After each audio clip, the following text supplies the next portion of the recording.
So yeah, this all started when I moved into Bramble Hall. Just your typical freshman dorm, kind of gross, kind of exciting, and packed with people trying way too hard to reinvent themselves. My parents helped me carry up the last of my stuff, and honestly, it felt like any other move-in day. Sweaty elevators, awkward introductions, the whole thing. My room was one of those Jack and Jill setups. 2 people on each side, with a shared bathroom in between. I already knew the guy on the other side, Milo. We'd met at orientation and hit it off over some late-night pizza run. Chill dude, easy to talk to. But the person I'd actually be rooming with? Ezra. That name still makes my skin crawl. We'd exchanged socials before move-in. I thought it'd be a good idea to break the ice, maybe get past the awkwardness before living together. But his responses were flat, like he was replying out of obligation, not interest. No emojis, no punctuation. The guy's profile was all weird memes and vague quotes. It reminded me of those ironic Discord mods you see in TikToks, kind of cringe, kind of unsettling. And when I met him in person, he matched the vibe exactly. He was pale, not like fair-skinned, but like he hadn't seen sunlight in months. Skinny frame, kind of hunched over, and this little patchy fuzz where a mustache was trying to happen. He didn't say much, and when he did talk, it was clipped, stuttery, almost like he hated hearing himself. I tried to ask him what kind of music he liked, just trying to connect, you know. He stared for a second and said something about how music doesn't really do anything for him, like at all. I remember thinking, who says that? So Ezra unpacked barely anything when we moved in.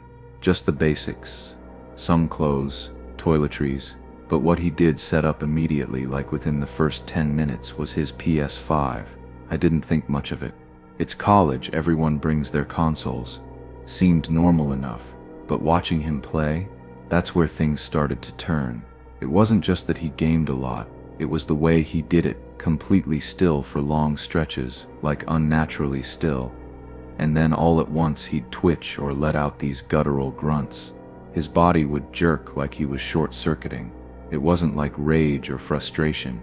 It was something else. I'd glance over and he'd be yanking at his own feet, pulling them into his lap and curling his body like he was trying to shrink into himself, all while the controller just kept clicking like crazy. Rapid button mashing non-stop, and he whispered, a lot, low, strange murmurs that didn't make sense. Then he'd repeat them, almost like he was responding to himself. But it was the tone more than the words that got under my skin, like he wasn't talking to himself exactly, like he was answering something only he could hear. I told myself he was just quirky, neurodivergent maybe, or just dealing with stuff. College is full of odd routines. I tried to laugh it off, brush it away like background noise. But the weird part? It didn't stop. It wasn't just a thing he did now and then. It was every night. I'd lie there trying to fall asleep, and all I could hear was the rapid clack of buttons, the creaking of his desk chair, and that low voice saying something. Always just low enough that I couldn't quite make it out. I think it was sometime during the first week when it really hit me that Ezra wasn't just a little weird. It was a Thursday night, maybe Friday. I'd gone out with a few people from my floor, nothing wild, just hanging out, trying to pretend like college wasn't as terrifying as it felt. It was pretty late when I finally made it back to the room. The hallway was dead quiet, that kind of silence that makes every little sound feel way louder than it should be. When I opened the door, the lights were off, and from the soft breathing I figured Ezra was already asleep. His back was to me, curled up facing the wall. I was moving around quietly, grabbing a hoodie out of my cabinet, trying not to wake him up. But then I don't know how to explain it exactly. I felt it, that crawling feeling across your neck, like static. I didn't even think. I just turned around, and there he was. Not asleep, not even close. Ezra was lying there on his side, but his eyes were open, locked right onto me, and he was smiling. Not a big grin or anything, just this small, twitchy smile like he'd been caught doing something sneaky. Like this was all some weird joke I wasn't in on. I froze so hard my hand clutched the hoodie like a shield. My heart didn't even race. It just stalled. For a long second, neither of us moved. Then, as casually as if nothing had happened, he He rolled back to face the wall again. I didn't sleep that night. I couldn't. And the thing that really messed with me, it wasn't a one-time thing. It kept happening. Random nights, random times. I'd feel that static feeling and turn, and there he was again, eyes wide open, smiling that same dead little smile. After a while, I started wondering if he ever really slept at all. This part's hard to explain because nothing really happened. Nothing loud or dramatic or obvious. It was more like a shift, like the room itself started feeling different. It started small. A hoodie I'd tossed on my chair would be folded, or sort of placed differently on my bed. My bottom drawer, which I always kept shut, would be cracked open when I got back from class. My laptop screen didn't sit right, like it had been opened and closed again, just barely off from how I left it. The charger cord had a weird coil in it, like someone had unplugged it and tried to rewind it the way I do. At first, I told myself I was being forgetful, moving fast, tired. But then I started testing it. I'd leave something just slightly askew, a pencil angled across a book, a pair of socks rolled a certain way, and then I'd come back and it'd be moved, just enough to notice, just enough to make my stomach sink a little. It didn't feel like a ghost thing or anything like that. It felt like a person, like someone was in the space when I wasn't, like someone was touching my stuff, sitting on my bed, just in it, and I knew who it had to be. I mean, it's not like there was a lineup of suspects. Ezra barely left the room, and when he did, it wasn't for long. I never caught him red-handed, but I could feel it in the air, like he was learning how the door clicked when it shut, memorizing it, timing things. I never said anything. What would I even say? Hey, are you sitting on my bed when I'm not here? I'd sound insane, but the truth is, I knew it was happening. I remember this day too clearly. It was after my English class, late afternoon, right around when the sun hits the dorm windows in that weird golden way. I was tired. My brain was fried from an essay workshop, and I just wanted to plug in my phone and crash for a bit. When I walked in, Ezra jumped, like literally jumped up from his desk like he'd just been caught doing something. He didn't say anything, just stood there stiff, sort of awkwardly smiling, like he was trying too hard to look normal. The vibe was off right away. There was this box on his desk, nothing fancy, just a small storage box, like the kind people use to keep cables and old receipts. I didn't even look at it twice at first. But when I reached across to grab my charger, which he'd borrowed and hadn't returned, I accidentally bumped the box. It hit the edge of the desk and spilled open onto the floor, and that's when my stomach just dropped. I don't even know how to explain it without sounding paranoid, but the stuff inside wasn't random. A sticky note with my name on it, like actually written out. A crumpled disposable photo of me, one I took as a joke weeks ago and didn't even think twice about. A pair of my socks that had been missing for days. My spare glasses, how he even found those, I don't know. And the part that made my skin crawl. What looked like eyelashes, loose, just sitting there in a corner of the box. I couldn't speak, I couldn't even move for a few seconds. My mind was trying to make the pieces fit, but none of it made any kind of normal sense. Ezra tried to say something, like he was about to explain it all away, but it was just noise. Words that didn't connect. I couldn't even listen. I just told him to get out. I couldn't look at him anymore. Not after seeing that. The second Ezra left the room, I messaged my RA. I didn't even think twice. I told him everything I'd seen, every detail I could remember from the box. He replied quick, told me to hang on to it, show him the next day when he was back on duty. That was the plan. Keep it hidden, keep it safe. I tucked it inside my laundry bin, wrapped it up in a hoodie, shoved it under my bed. Then I tried to stay awake. I didn't make it. I must have knocked out sometime around 3 a.m. Adrenaline still buzzing, heart still racing. The kind of sleep where your brain refuses to shut off but your body just gives out. When I woke up, the first thing I noticed was the light coming through the window. Then I noticed the silence. Ezra wasn't in the room. For once, I thought maybe I could breathe a little. Then I remembered the box. I scrambled out of bed and pulled out the laundry bin. Empty. Just laundry. No hoodie. No box. Nothing. It's like it had never existed. I started freaking out. Messaged the RA again. explained what happened. He showed up an hour later, listened to everything. He believed me. I could tell. But he said his hands were tied. Without the box, there was nothing official to act on. No proof, nothing physical. Just my word. That was the worst part. Knowing what I saw, what I felt, what I knew, and still being stuck. Ezra came back that afternoon, like it was any other day. Calm, blank, like he hadn't taken anything, like he hadn't erased the only piece of evidence I had. When I brought it up, he just looked at me and shrugged, said he didn't know what I was talking about. And that was it. Just me, stuck in that room, with him. No way out. No one who could really do anything. Just silence. So yeah, I'm still rooming with him. We made it through the first semester somehow, and now it's the second. Ezra told me calmly, like it was just a passing thought, that it wouldn't happen again. Said if it ever got weird, he'd move out this time. Like that's supposed to comfort me. Like I'm just supposed to forget all of it. But I don't. I can't. I don't trust him. I barely even look at him. I stay out of the room as much as possible now. I've learned to stretch time, find study spots, kill hours in lounges, even walk aimlessly around campus just to delay going back. I'll sit in the cafeteria long after I'm done eating, just scrolling. Anything but the room. Still, even when I'm out, my mind's not. I think about the box more than I care to admit. It shows up in my head like clockwork, late at night especially. That photo, my socks. The sticky note with my name in block letters, my glasses, and the eyelashes. God, the eyelashes. I don't know why that part bothers me the most. Maybe because it feels the most intimate, or maybe because I don't even know if they're mine. And that's the thing, I don't know.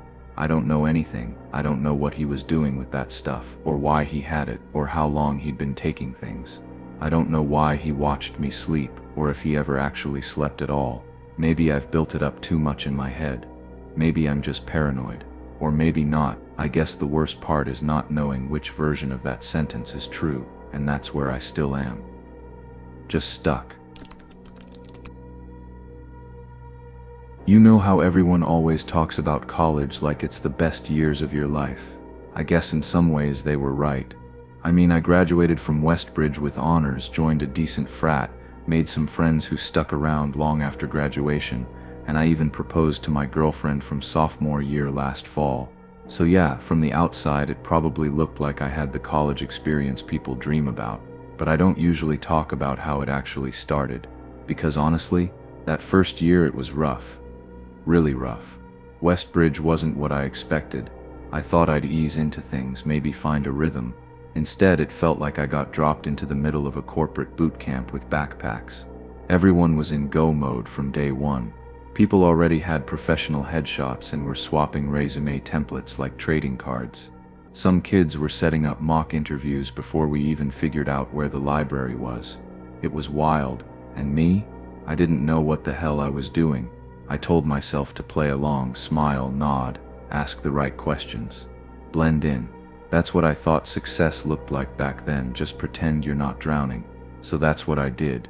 I set up a LinkedIn, started networking like it actually meant something, and tried to act like I had a plan. Deep down though, I didn't feel like I belonged.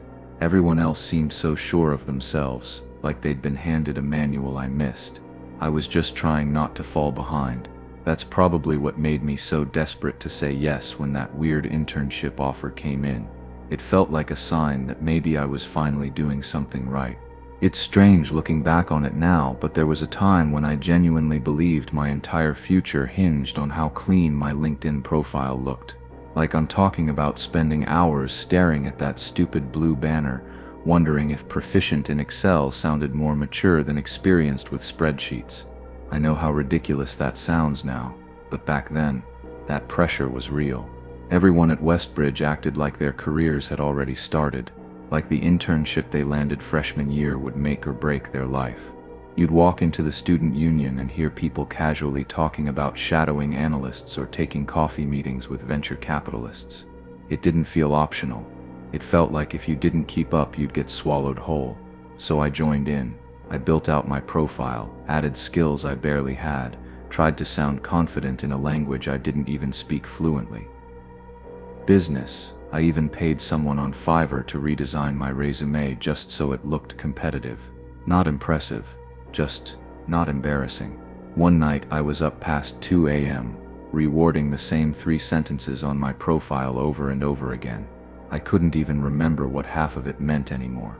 I kept swapping out buzzwords, trying to sound employable to people I'd never meet. It wasn't the classes wearing me down, it was the act, pretending like I had a plan, pretending like I knew what I was working toward. Everyone else seemed so sure of themselves. I figured if I couldn't be them, I could at least look like I was trying to be. I don't think I realized at the time how easy it is to mistake pressure for purpose. I can still picture the moment I saw it. This clean, professional-looking email sitting in my inbox, like it had just been waiting for me to find it. Subject line: Summer Internship Opportunity, Strathmore Partners. I'd never heard of them before, but the name sounded important. Polished, corporate in the way that makes you feel like you should already know what it means. It wasn't one of those generic "Dear Candidate" emails either. It used my name. It referenced specific details from my profile, stuff I'd added only recently. The tone felt warm, direct, like whoever wrote it actually saw me as someone worth reaching out to. It was the exact kind of recognition I'd been chasing since day one, and I didn't question it, not even for a second. Looking back now, I probably should have wondered why a company I'd never applied to was offering me an interview out of nowhere. Why there were no mutual contacts, no job listing, no history. But in that moment, I was too far gone in the idea of what it could mean. I'd been putting so much effort into trying to look like a viable candidate that it didn't feel weird when something finally happened. I told myself I'd earned it, that the long nights rewriting my resume and curating my profile had finally paid off, that someone out there saw potential in me before I saw it in myself. So I hit reply, no hesitation, just this automatic sense that it was all falling into place. And I know that sounds naive, but when you want something badly enough, you'll believe almost anything, especially if it flatters the version of you you're trying to become. I did what anyone would do, or what I thought was enough. I Googled the company, Strathmore Partners, and sure enough, there it was, right at the top, clean logo, muted blues and grays, full-width landing page, slick in that very "we mean business" kind of way. I clicked through, skimming for something that felt familiar, anything to confirm this was real. At first glance, it passed. Generic taglines about transformative partnerships and data-driven insights. Big words, confident layout. But the longer I stayed on the site, the more things started to feel off. The photos on the Our Team page looked weirdly stock-like, too polished, like the lighting had been professionally done, but in a way that didn't feel natural. Everyone had a first name and a title, but no last names, no bios, no clickable profiles, no LinkedIn links, which is practically unheard of in the business world. I tried to tell myself that maybe they were just one of those quiet, boutique firms. Maybe they were under the radar by design. I'd heard that kind of thing before. Some companies didn't like exposure, but it felt like the whole site was actively avoiding details. Even the About Us section was just a vague mission statement dressed up in corporate filler. No press releases, no blog, not even an address. Still, I kept trying to rationalize it. I told myself they were just private, that not every company needed a flashy web presence. But if I'm being honest, I was already ignoring the feeling in my gut. That quiet discomfort you don't want to name because it means admitting something might be wrong. And I wanted it to be right. I needed it to be right. They never sent a Zoom link. No invite to an office building. No reception details. Just an address. One I didn't recognize. South Ridge. Not part of campus. Not even really close to it. I'd only ever heard about that area from people who lived off campus sophomore year. Not exactly what you'd call a business district. But I didn't question it. I figured maybe it was one of those shared office spaces or some kind of neutral venue. Maybe they like to keep things casual, meet candidates somewhere quieter. I was already knee-deep in justifying everything. It was easier than admitting things weren't adding up. I told my roommate about it the night before, just offhand.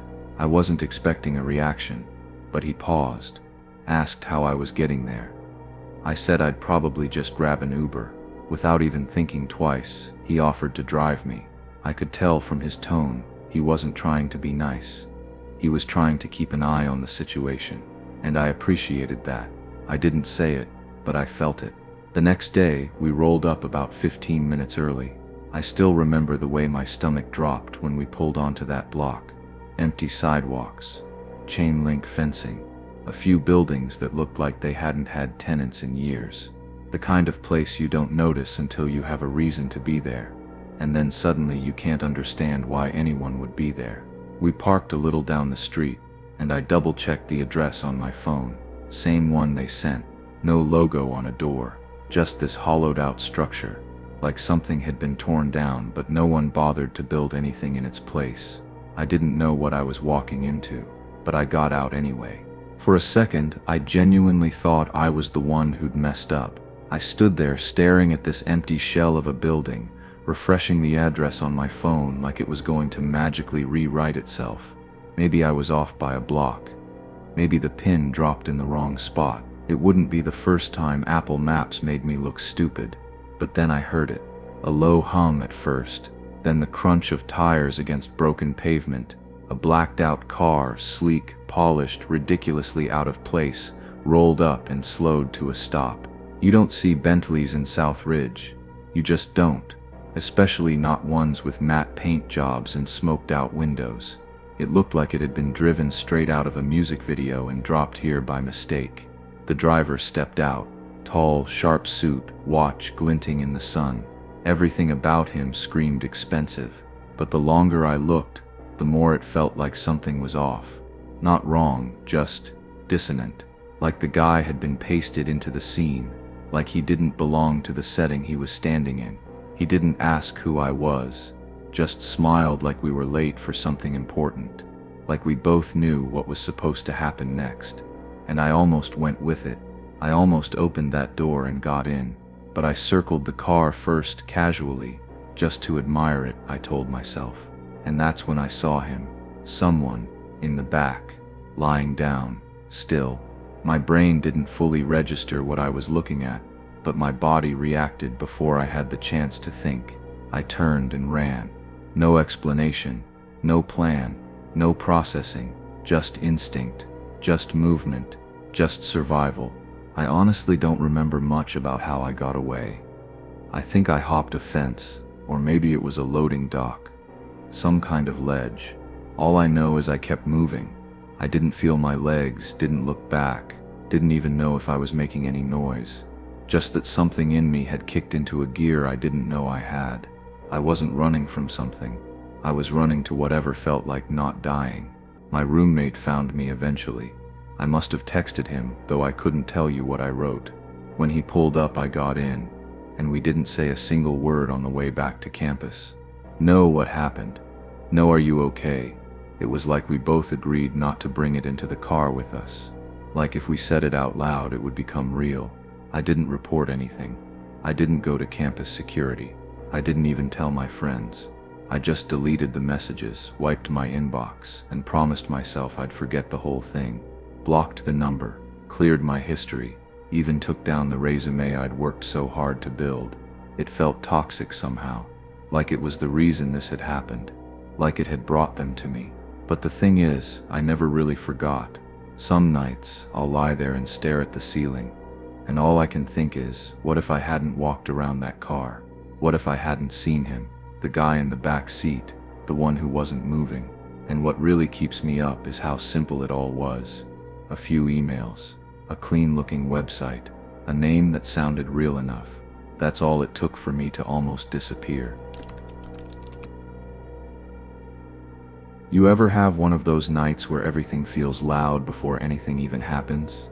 Yeah, that was Halloween week my freshman year. I couldn't even tell you what class I had that morning.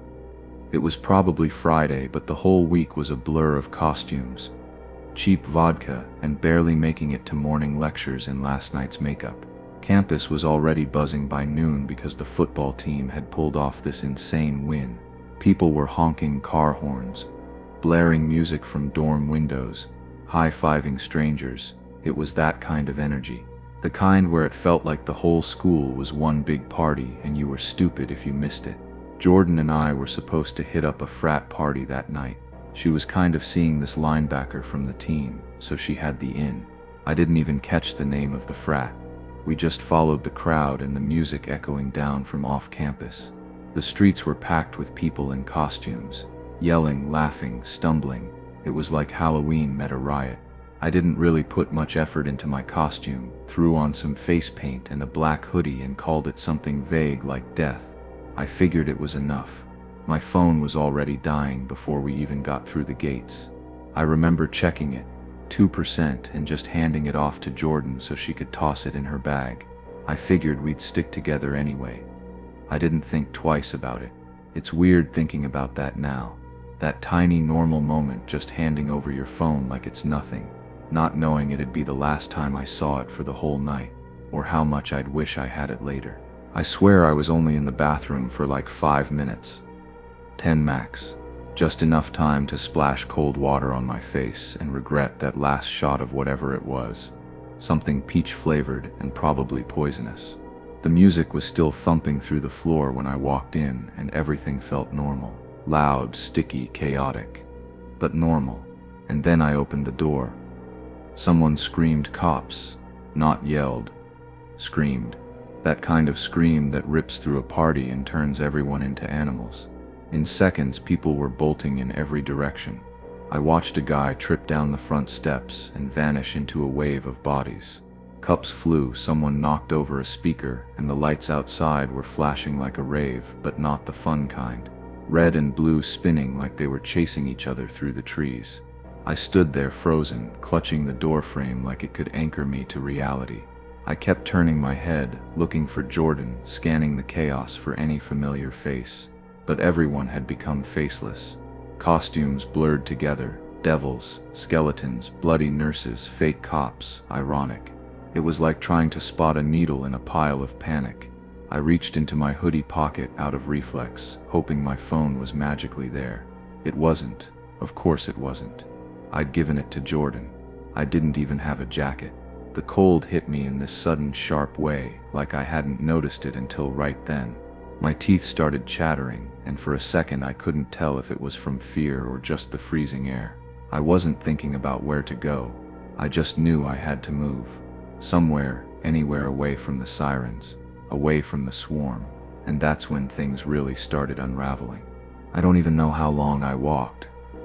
It felt like hours, but it was probably less. Time sort of broke apart after I left that house. Like it stopped moving in a straight line. I figured if I just kept going, I'd eventually hit one of the main roads, or see a streetlight, or hear people. But the further I went, the more everything started looking the same. Trees, fences, a few dark houses, then nothing at all. At some point, the sound of music and yelling faded behind me. It was just me and the sound of my own shoes scraping through piles of leaves, dry and brittle. Every step felt like it echoed, but not in that dramatic movie way, just this constant reminder that I was the only one out there. No headlights, no voices, no signs. I kept telling myself it was fine, that I just took a wrong turn, that once I sobered up a little, it would all make more sense. I could laugh about it later, maybe text Jordan something dumb like got lost, almost froze to death, lol. But the cold had a way of making everything clearer and worse at the same time. My hands were turning stiff, and my skin felt like it had been sandpapered. My nose was raw, burning like it was about to crack open. It didn't feel like campus anymore, not even off campus. Just some strange stretch of nowhere that swallowed up drunk freshmen who thought they knew how to get home. I wasn't panicking yet, not really, but something about the silence felt wrong, like I wasn't just lost, like I'd slipped out of the map completely and no one was going to find me. When I saw the building, it felt like relief. Just this massive stone thing with wide steps and old double doors that looked like they belonged to a humanities hall, or maybe one of those weird half-renovated lecture buildings no one really used. I didn't stop to think about it. I just walked up and pulled the handle. It opened. That should have been weird. Doors like that are usually locked at night, especially on a weekend. Especially during Halloween week when campus security gets extra paranoid. But I didn't question it. My brain latched onto the idea of warmth, shelter, maybe a vending machine if I was lucky. Something that didn't involve freezing to death outside a frat house I couldn't even name. Inside, it was almost completely dark. Not the kind of dark you adjust to, this thick, blank kind of dark. The only light came from a few glowing green exit signs down the hallway, casting this sickly tint that made the air look dusty. I didn't even pause. I just kept walking. It was either this or keep wandering in the cold. But the deeper I went, the more off it started to feel. The air was heavier. The layout didn't make sense. There weren't any posters or bulletin boards or those weird flyers for student clubs that are always peeling off the walls. No vending machines. No stairwells, just plain walls and dark corners that felt like they were watching me back. I kept telling myself it was just an old part of campus, one of those weird annexes they always mean to tear down but never do. Buildings get repurposed all the time. Renovations happen. That's what I kept repeating in my head, until it didn't feel true anymore. I turned a corner and stepped into what looked like an old office. I didn't even mean to. I wasn't thinking.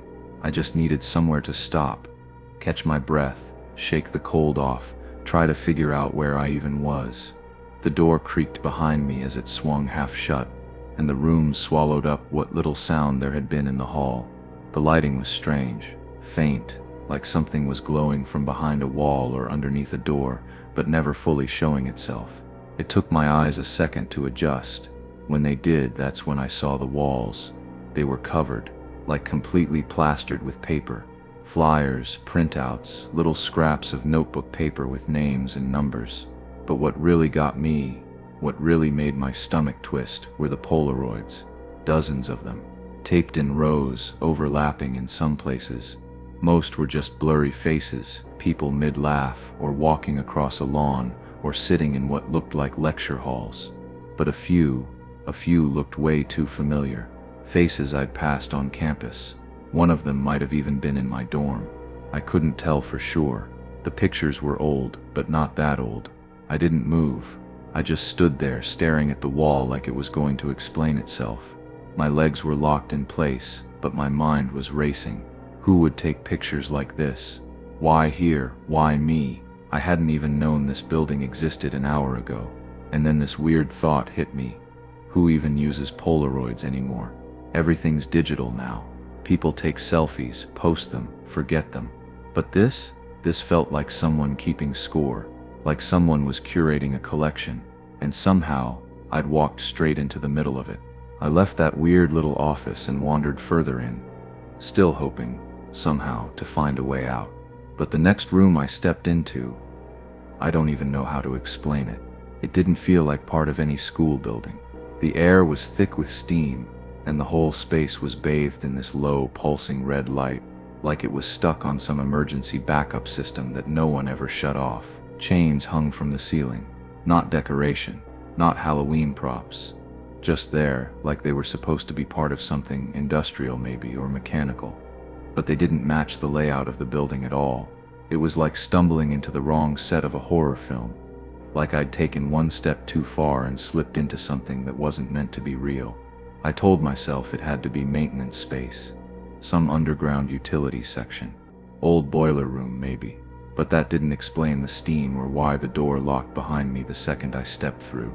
I didn't even hear the latch, just turned around, and it wouldn't open. That's when everything shifted.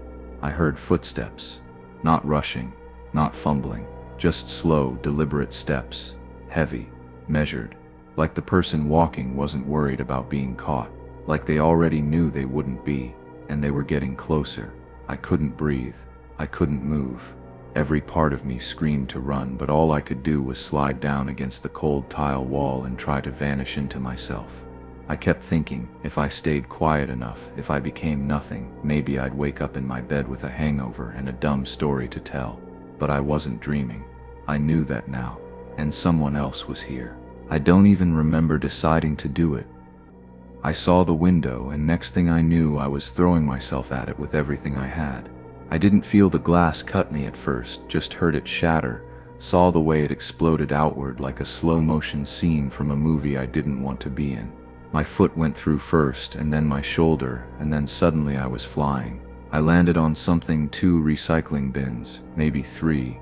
They broke my fall just enough that I didn't black out, but the air shot out of my lungs so fast it took me a full minute to remember how to breathe again. I lay there curled in on myself, ears ringing, trying not to make a sound, and then I looked up. There was someone at the window, just a shape at first, backlit by that red glow. No face, no shouting, no scrambling, just still, watching, scanning the area like they were trying to decide whether to come out after me or not. I thought for a second they might. I don't know what stopped them. I didn't wait to find out. I dragged myself under a row of pine trees across the lot and stayed there, low to the ground, listening. When I was sure there were no footsteps behind me, I ran. I didn't stop until I saw the lamppost near the east dorms. Jordan was there, crying, pissed, trying to call someone. She said I'd been gone for almost 2 hours. It didn't feel like that. It felt like I'd stepped out for a second and slipped into something I wasn't supposed to see. The scariest part? No one knew what building I was talking about. No reports, no break-ins, nothing, like it never happened. But I know what I saw, and I know someone else was in there.